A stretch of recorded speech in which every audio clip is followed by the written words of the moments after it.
విశాఖలో 100 కోట్ల రూపాయల విలువైన భూమిని మాజీ సైనికుడి పేరుతో 22A నుంచి తొలగించిన వ్యవహారంలో అధికారులకు ఉచ్చు బిగుస్తోంది. 2025 ఫిబ్రవరి 18వ తేదీన ఎండాడ పంచాయతీ సర్వే నెంబర్ 14లో 5.10 ఎకరాల భూమిని 22A నుంచి తొలగిస్తూ జిల్లా కలెక్టర్ హరేంద్ర ప్రసాద్ ఉత్తర్వులు జారీ చేసిన విషయం తెలిసిందే. ఈ ఉత్తర్వుల్లో పొందుపరిచిన విషయం అనేక అనుమానాలకు తావిస్తోంది. ఇందులో తహసీల్దార్ నుంచి ఆర్డీఓ వరకు ఇచ్చిన నివేదికల్లో స్పష్టత కనబడడం లేదు.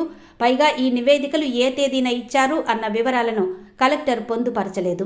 ఇది ఉద్దేశపూర్వకంగా చేశారా లేదా అన్నది కూడా తేలాల్సి ఉంది.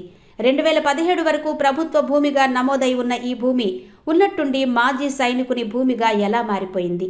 అలాగే అనంతపురానికి చెందిన వై బాలిరెడ్డికి విశాఖపట్నంలో మాజీ సైనికుని కోటాలో భూమి ఎలా వచ్చింది? ఇందులో సూత్రధారులు పాత్రధారులు ఎవరు అన్నది ఇప్పుడు తేలాల్సి ఉంది. ఈ వ్యవహారంపై విచారణ చేసి సమగ్ర నివేదిక ఇవ్వాలని ఇప్పటికే స్పీకర్ అయ్యన్న పాత్రుడు సంబంధిత మంత్రి అనగాని సత్యప్రసాద్ను ఆదేశించిన విషయం తెలిసిందే. అయితే ఈ లోపుగానే రెవెన్యూ అధికారుల పాత్ర ఒక్కొక్కటిగా బయటపడుతోంది.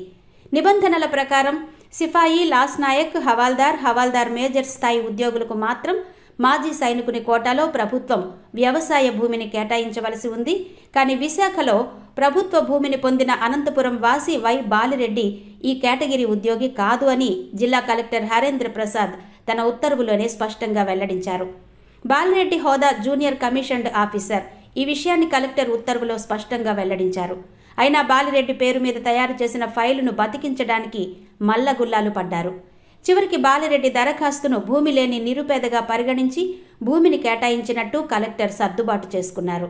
మంచి జీతం, ఆ పైన మంచి పెన్షన్ తీసుకుంటున్న బాలిరెడ్డిని భూమి లేని నిరుపేదగా ఎలా పరిగణించారు అన్న విషయంపై కలెక్టర్ వివరణ ఇవ్వాల్సి ఉంది.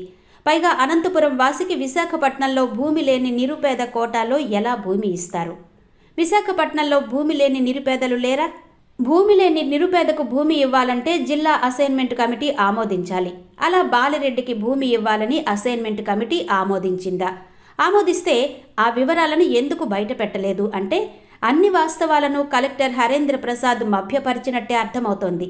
మరోపక్క ఇదే భూమి తన అధీనంలో ఉందని, దీనికి తానే హక్కుదారునని, ఈ భూమిపై ఉన్న 22Aను ఎత్తివేయాలని సిహెచ్ శంకర్రావు అనే వ్యక్తి హైకోర్టులో కేసు వేయడం, ఉపసంహరించుకోవడం జరిగింది.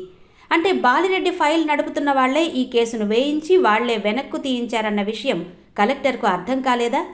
అయితే ఈ వ్యవహారంపై కలెక్టర్ ఎందుకు ఆరా తీయలేదు? ఇది కాక ఈ భూమిపై మరో వ్యాజ్యం కూడా హైకోర్టులో పెండింగ్లో ఉందని ఇప్పుడిప్పుడే బయటకొచ్చింది. మరి హైకోర్టు పరిధిలో కేసు పెండింగ్లో ఉండగా కలెక్టర్ ఎలా ఈ భూమిని బాలిరెడ్డికి ధారాదత్తం చేస్తారు? ఇలా కోర్టు వివాదంలో ఉన్న పెండింగ్లో ఉన్న దరఖాస్తులను కలెక్టర్ క్లియర్ చేయగలరా? ఈ ప్రశ్నలకు సమాధానం కలెక్టరే చెప్పాల్సి ఉంది.